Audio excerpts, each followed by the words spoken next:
The room went completely silent. Not the kind of quiet that settles after a long conversation ends. Not the kind that follows laughter. This was the kind of silence that drops over a room like a curtain, heavy, cold, and impossible to ignore. There were 7 people sitting around that table. A lawyer at the head, a mother in her 60s, hands folded tightly in her lap, an older brother who had flown in from out of state, a sister who had arrived 40 minutes late wearing sunglasses she never bothered to take off, 2 cousins seated near the window, and then her, the youngest, the one nobody had expected to see there at all. She had worn a plain gray dress that morning. No jewelry, no preparation for what was about to happen. She had come only because the lawyer had specifically asked her to be present. She almost hadn't shown up. The lawyer cleared his throat and began reading from the will. He said her name once, then again, as each item was listed, one after another. Every house, every acre of land, every savings account, the jewelry, the car, the furniture inside every room of a house that had stood in their family for over 40 years. All of it, left entirely to her. The sister pulled off her sunglasses. The brother pushed back slowly in his chair. The mother's face went completely still, the way a person looks when their mind refuses to accept what their ears have just heard. One of the cousins whispered something to the other. Nobody responded. The granddaughter, who had always been treated like she barely belonged in that family, had just inherited everything their grandmother had ever worked for. And none of them, not a single person in that room, had seen it coming. Hello, friends. Before we go deeper into this, let us know in the comments where you are watching from right now. Canada? Jamaica? South Africa? United States? United Kingdom? Tell us anywhere you're watching from in the world. We would love to hear from you. And if you are new here, click the subscribe button so you never miss any of our upcoming stories. Because this one is going to stay with you. How does something like this happen inside a family? How does a woman spend her entire life building something? A home, land, savings, a legacy, and then look around at her own children and grandchildren and decide to leave all of it to the one person nobody expected? That question filled the air in that lawyer's office like smoke. Heavy, suffocating, impossible to wave away. But there was another question underneath it, one that cut even deeper. Why her? She was not the oldest. She was not the most financially stable. She had no impressive career title. She had never been the one celebrated at family dinners or praised during holiday gatherings. In that house, in that family, she had always been the quiet one in the background. The one handed the broom after a celebration ended. The one sent to help their grandmother with chores that no one else wanted to do. The one who was expected to contribute more while receiving less recognition in return. So why had a woman who had lived 83 years, who had seen everything, who had raised children and outlived hardship and built something real with her own hands, why had she chosen her? The answer was not hidden in one single moment. It was not a dramatic conversation or a dramatic gesture or a dramatic decision made in the final days of her life. The answer had been building slowly, quietly, over years. It lived in small moments that most people never thought to pay attention to. Moments where the truth of a person's character shows itself not in what they say, but in what they do when they think nobody important is watching. And their grandmother, everyone called her Miss Beverly, had been watching everything. Miss Beverly had grown up in rural Georgia, the daughter of a sharecropper and a woman who washed other people's clothes for a living. She had known what it meant to have nothing. She had known the weight of a house with leaking pipes and a kitchen with bare shelves. She had known what it felt like to be looked past, underestimated, and dismissed. And she had spent the better part of her adult life making sure she never ended up back in that place. By the time her grandchildren were born, Miss Beverly owned a modest but well-kept home outside of Atlanta, a small rental property she had purchased in the late 1980s, and a savings account that had grown slowly, carefully, over decades. She was not a wealthy woman by any grand measure, but what she had earned entirely on her own terms. She had 3 adult children. Her oldest, a son named Marcus, had always been considered the success of the family. He had a management position at a logistics company, a house in the suburbs, and a way of walking into a room that made everyone feel like they needed to impress him. He called his mother on her birthday and at Christmas, sometimes on Mother's Day. He visited twice a year if schedules allowed. Her second child, a daughter named Diane, lived closer and considered herself the family organizer. She coordinated holiday dinners, sent out group texts, and had a habit of making decisions for everyone else without asking. She loved her mother in the way people love things they take for granted, casually, with the assumption that it would always be there. Then there was the youngest of Miss Beverly's children, a daughter named Renee, who had struggled most of her adult life. Renee had made difficult choices early, had gone through a painful divorce, and had raised her daughter mostly alone. That daughter was Kayla, 26 years old, quiet, steady, the one who had just inherited everything. In that family, Kayla had never really belonged to anyone's circle. Marcus's children were older and had their own world. Diane's kids moved in social circles that required money Kayla didn't have. And Kayla herself had never pushed to be included. She was not the type to demand attention. She simply showed up, helped where she could, disappeared again without expecting thanks. She had started visiting Miss Beverly regularly when Kayla was around 19 years old. Not because anyone asked her to. Not because she was hoping to earn something from it. She had gone the first time because her mother was working a double shift and Miss Beverly had called to say the back porch screen door was broken and she was worried about letting too much air into the house. Kayla had driven over with a toolkit she had borrowed from a neighbor. She fixed the door in under an hour. Miss Beverly had made her a plate of food and they had sat together on that porch until the sun went down. That was how it started. After that evening, Kayla began stopping by more often. Every few weeks, then every week, then sometimes twice a week. She helped with things around the house. She drove Miss Beverly to the pharmacy when the prescription needed refilling. She sat with her on the porch and listened, really listened, while the older woman talked about her life. About the Georgia soil she had grown up on. About her late husband who had died of a heart attack before any of her grandchildren were old enough to remember him. About the dreams she had given up and the ones she had managed to hold on to. Meanwhile, Marcus and Diane and their children were living their own lives. And that was fine. People get busy. People get comfortable. Nobody stopped to think about what was quietly happening in that house on the edge of a quiet street in Atlanta. Nobody except Miss Beverly. As the years passed, the pattern became clearer. During Thanksgiving, the family would gather at Miss Beverly's house. Her children and grandchildren would arrive with their laughter and their appetites. They would eat the food that Miss Beverly had spent 2 days preparing. They would take pictures. They would promise to visit more often. And then, by Sunday afternoon, the cars would all be gone and the house would be quiet again. The dishes would still be in the sink. The garbage would still be on the floor. And Kayla would arrive Monday morning, before work, to help clean up. Nobody asked her to. She just came. There was one Thanksgiving in particular. Kayla was about 22 at the time, when Miss Beverly had a fall in the kitchen. Nothing catastrophic. A slip near the counter that left her with a bruised hip and a shaken sense of confidence in her own body. The doctor said she needed to rest. She needed someone around for at least a few days to help her get in and out of the bath, to make sure she was eating, to be there if anything happened. Marcus called from out of state. He was sorry to hear it. He had an important presentation at work that week. He would try to get down the following weekend if things calmed down. Diane stopped by the first evening, brought a casserole, stayed for 45 minutes, and mentioned twice that she had an appointment in the morning she could not move. Kayla took 3 days off work and stayed at Miss Beverly's house. She slept on the couch. She woke up early to make breakfast. She sat on the edge of the bed in the evenings and watched old game shows with her grandmother, even though Kayla had never particularly liked game shows. She helped Miss Beverly bathe without making her feel embarrassed. She made her laugh. She brought her water in the night when the older woman's hip ached and sleep would not come. Miss Beverly never forgot those 3 days.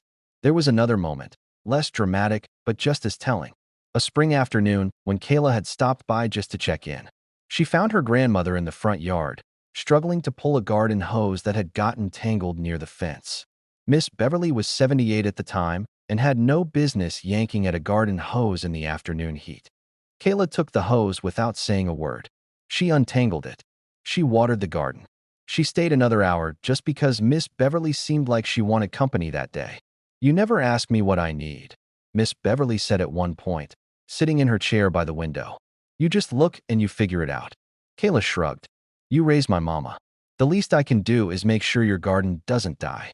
Miss Beverly smiled at that, but her eyes held something much deeper than amusement. Now ask yourself something for a moment.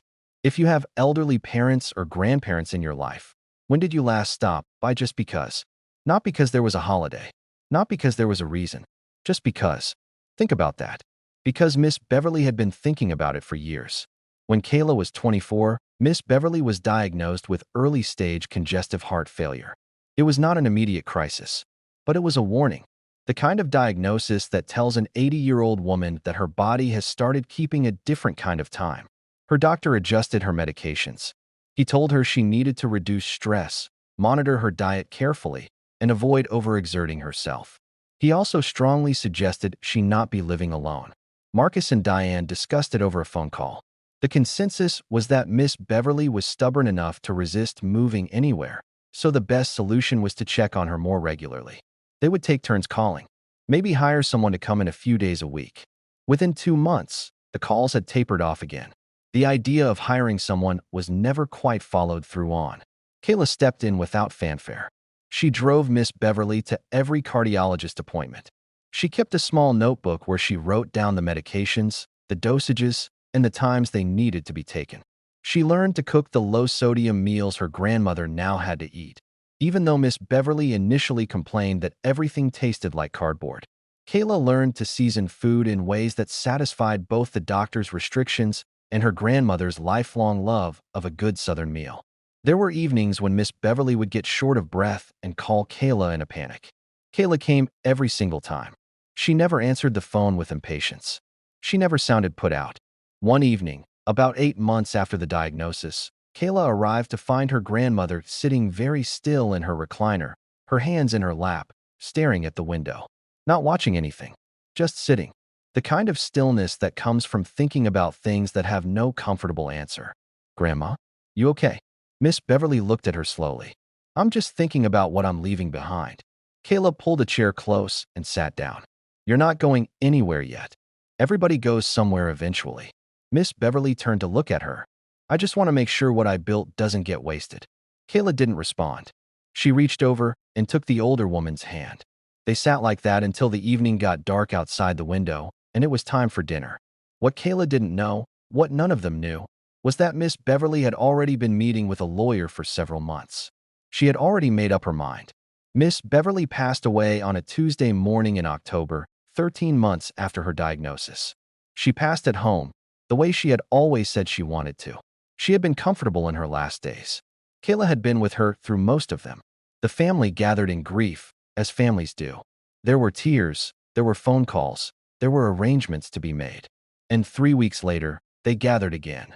This time in a lawyer's office on the east side of Atlanta, sitting around a polished wooden table, waiting to hear the contents of a will they all assumed they already understood. Nobody had thought to prepare for what actually happened. The lawyer read through the standard opening language. Then he began with the property. The house, the one Miss Beverly had lived in for 31 years, went to Kayla. The rental property went to Kayla. The savings accounts, the car, the personal belongings, the contents of every room. All Kayla. And then the lawyer opened a second envelope that Miss Beverly had specifically requested be read aloud in its entirety. It was a letter, 3 pages, handwritten, in Miss Beverly's careful script. In that letter, she explained herself. Not to justify, not to apologize, but to make sure that the people she loved understood the truth of what she had seen over the years. She wrote that she had loved all of her children and all of her grandchildren.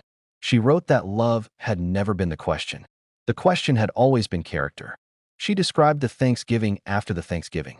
She described the 3 days Kayla had spent sleeping on her couch when her hip had given out. She described the notebook with the medications. She described the evening on the porch watching the sun go down years before, when a 19-year-old girl had shown up with a borrowed toolkit because a screen door needed fixing and nobody else had thought to come. She wrote about the night she had been sitting in her recliner thinking about what she was leaving behind, and how Kayla had reached over without a word and held her hand in the dark. "I watched all of you," she wrote. "I watched who came when things were hard and who came when things were easy. I watched who helped when they thought nobody was paying attention and who waited to be asked. I am not punishing anyone with this decision. I am honoring the one person who taught me, in her quiet, steady, unremarkable way, that love is not what you say at holidays. Love is what you do on a random Tuesday when nobody is watching and nobody is keeping score." She ended the letter with one sentence that the lawyer read slowly, deliberately, into the silence of that room. Inheritance should not reward expectation. It should honor character. The room was absolutely still. And then Marcus pushed back his chair, and Diane's voice rose. And the cousins near the window exchanged looks. And the accusations started flying. That Kayla had manipulated a sick old woman. That she had positioned herself. That there had to be some legal route to challenge this. And Kayla sat at the end of that table, saying nothing. Because there was nothing to say. Her grandmother had already said all of it. Think about that for a moment. Think about every person in your life who is aging, who is quiet, who is sometimes overlooked, who maybe doesn't complain but who notices more than you realize. Think about whether they know how much they mean to you. Not because they're going to leave you something, but because they deserve to know. Do you think Miss Beverly ever told Kayla directly how much those visits meant to her? Or do you think she showed it the only way she had left? Ask yourself, if the person who loved you most in your family was watching everything, the way Miss Beverly watched, what would they have seen from you? The weeks that followed the will reading were some of the most difficult of Kayla's life. She had expected grief. She had not expected what came with it. Marcus contacted a probate attorney within days of the reading. He built a case around the idea of undue influence, the claim that Kayla had spent years deliberately working her way into their grandmother's confidence in order to manipulate the will. He had friends and colleagues who had never spent a single afternoon with Miss Beverly willing to offer opinions about what the old woman would or would not have decided if she had been thinking clearly. Diane stopped returning Kayla's calls entirely. At the funeral repast, she had spoken warmly. 2 weeks later, she was a stranger. Their mother Renee was caught between the grief of losing her own mother and the chaos that had erupted around her daughter, and she struggled to hold herself together through any of it. The cousins had chosen sides. Family text chains went quiet. Group dinners that had been on the calendar for months were quietly canceled.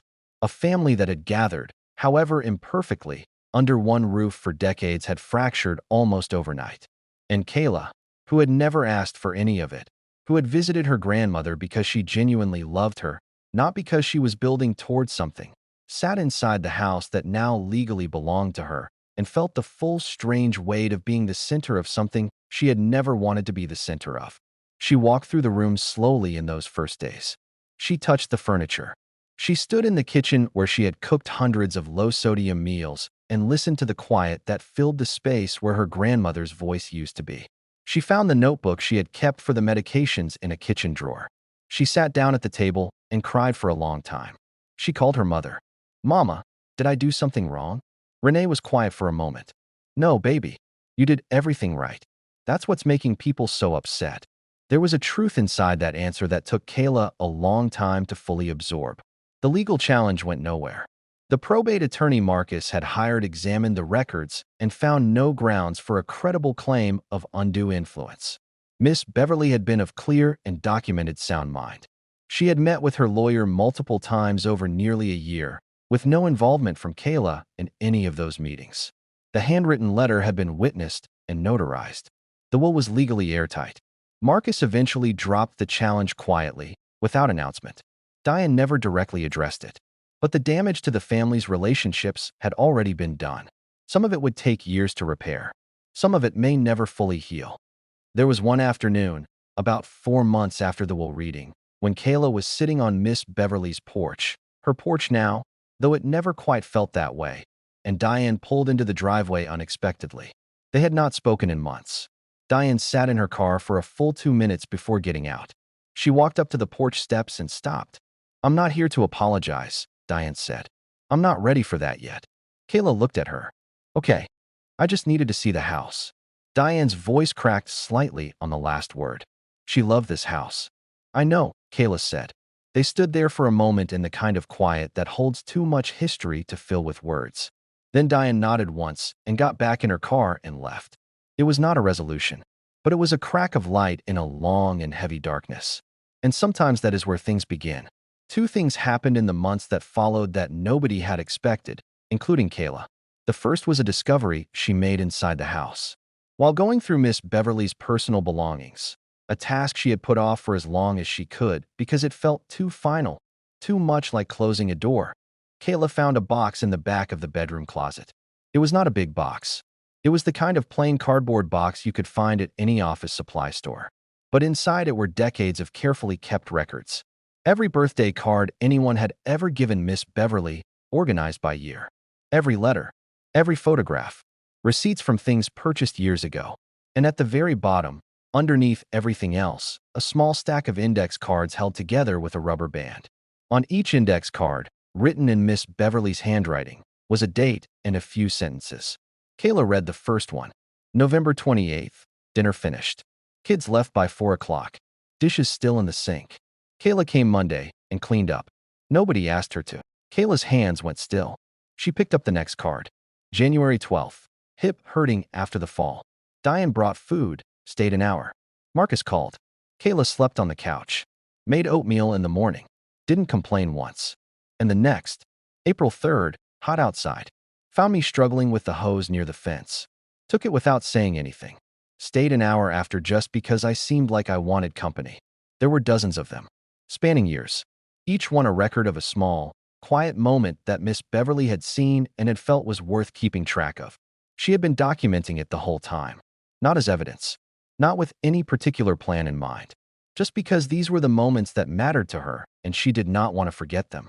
Kayla sat on the bedroom floor and read every single card. It took her almost 2 hours. By the time she finished, she was not crying because of grief. She was crying because she was overwhelmed by the realization that someone had seen her, truly seen her, in all the small and unremarkable moments she had never once thought anyone was paying attention to. She had shown up all those years believing she was simply doing what needed to be done. She had not done it to be noticed. She had done it because her grandmother was a woman who deserved to be cared for. And her grandmother had noticed every single time. The second thing that happened was unexpected in a different way. About 6 months after the will reading, Marcus called Kayla. It was a Sunday evening. She almost didn't pick up. When she did, there was a long pause before he spoke. "I've been thinking," he said, "about those last couple years. About how many times I said I was going to come down and just didn't." Kayla waited. "She called me once," he said, "in the middle of the week. Said she was having a hard day. I was in a meeting. I told her I'd call her back." Another pause. "I didn't call her back until the following weekend. She never brought it up again." Kayla said nothing. "I don't know why I'm telling you this." His voice had gone rough at the edges. "I think I just needed someone to know." She understood then that Marcus was not calling to make peace exactly. He was calling because guilt, when it has nowhere else to go, eventually finds its way to the surface. He was not yet ready to say the words that might actually begin to repair things between them. But he was starting to reckon with the truth. And that was something. "She loved you," Kayla told him. "She never said anything bad about you. Not once." He didn't respond for a long moment. When he did, his voice was quieter. "I know. That almost makes it worse." They stayed on the phone for another few minutes, not saying very much. But it was the first real conversation they had shared in over a year. And sometimes the first real conversation is all it takes to begin. 8 months after she inherited the house, Kayla made a decision that surprised everyone who had been following the story of her family. She called a meeting, not in a lawyer's office this time. She called the family to the house, Miss Beverly's house. She set out food, the same dishes her grandmother used to make, and she waited. Not everyone came, but Marcus came, and Diane came, this time without hesitation. Their mother Renee sat at the head of the table, in the same chair Miss Beverly had always sat in. Kayla stood and spoke clearly. She told them she had spent 8 months living inside the weight of what her grandmother had left behind, and she had thought carefully about what that weight meant and what she wanted to do with it. She told them she was keeping the house. She had come to love it the way she imagined Miss Beverly had loved it, not because of what it was worth, but because of what had happened inside its walls. Because of the evenings on the porch watching the sun go down. Because of the game shows and the oatmeal and the screen door that had started it all. But the rental property, she was donating it to a local nonprofit that provided transitional housing for families in crisis. She had researched the organization for months. It was the kind of place that helped people who were where Miss Beverly had once been, starting from very little, trying to build something real. She thought her grandmother would have approved. A portion of the savings, the largest portion, she was splitting into 3 parts. One part would go toward a scholarship fund she was establishing in Miss Beverly's name at a community college. It would be awarded every year to a student who demonstrated not just academic achievement, but community contribution. Someone who showed up. someone who helped when they didn't have to. The second part she was setting aside for her own mother, Renee, who had raised her alone and who deserved financial stability. The third part she was keeping for herself, not frivolously, but to build on, to create the kind of quiet security her grandmother had spent a lifetime working toward. The room was very still as she finished speaking. Diane was the first to say anything. Mama would have loved that scholarship. Marcus nodded slowly. He didn't say anything else, but the nod carried the weight of something much larger than agreement. Renee reached over and squeezed Kayla's hand under the table. In the months that followed, the family began the slow, imperfect, necessary work of finding their way back to each other. Not all wounds closed quickly. Some conversations were still too hard. Some things that had been said during the worst of it were hard to forget. But the door was no longer locked. And that, after everything, was more than Kayla had hoped for. She found herself sitting on the porch one evening the following spring, in Miss Beverly's old chair. The garden was overgrown in places. She was still learning how to maintain it. The evening air was warm and carried the smell of cut grass from somewhere down the street. A neighbor's dog was barking somewhere in the distance. She pulled out one of the index cards she had saved. Not the earliest one, not the last, just one from the middle. A random Tuesday. A small moment. Her grandmother's handwriting in blue ink, careful and steady as everything Miss Beverly had ever done. Kayla came by today. Didn't need anything from me. Just came. We sat on the porch and watched the birds. I didn't say it out loud, but I think she might be the finest person I know. Kayla read it twice. Then she folded it carefully and held it in her palm, the way you hold something you do not want to drop. She looked out at the garden.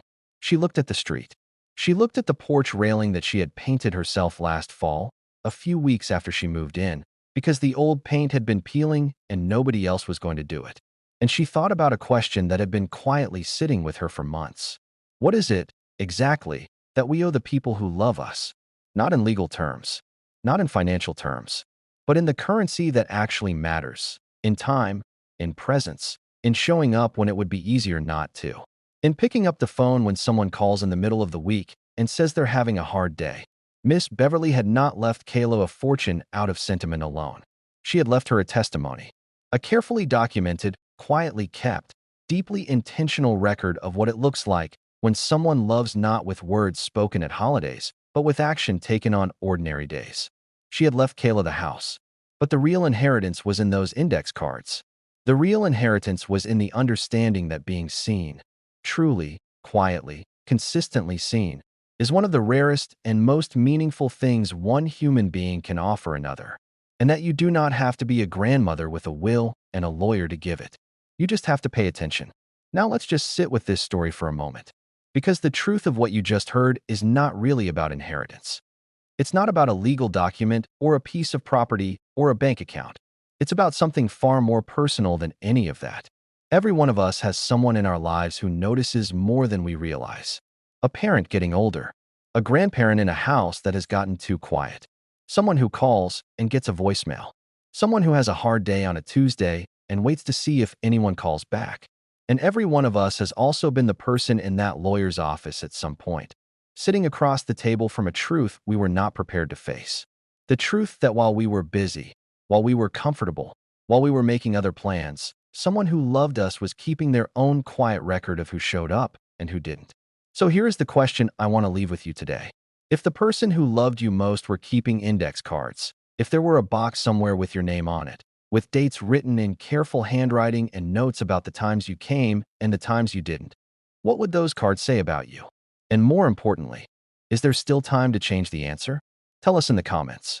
We want to hear from you. Would you have done what Kayla did with the inheritance? Would you have kept it all? Would you have fought for it the way Marcus and Diane did? And if you had been in Miss Beverly's position, watching your family for years, keeping your own quiet record, who would have gotten the letter? These are not easy questions, but they are the right ones. If this story moved you, if it made you think about someone in your life you haven't called in a while, we hope you'll take a moment and make that call today. Not because it will change a will, but because they deserve to know you were thinking about them on a random Tuesday when nobody asked you to. Share this video with someone who needs to hear it. Drop a comment below and let us know where you're watching from. We genuinely love reading every single one of your messages and hearing how stories like this land with people all over the world. And if you're new here, please subscribe. Because we have more stories coming. Stories about real people, real families, real choices, and the quiet truths that get revealed when nobody thinks anyone important is watching. The next story might hit even closer to home.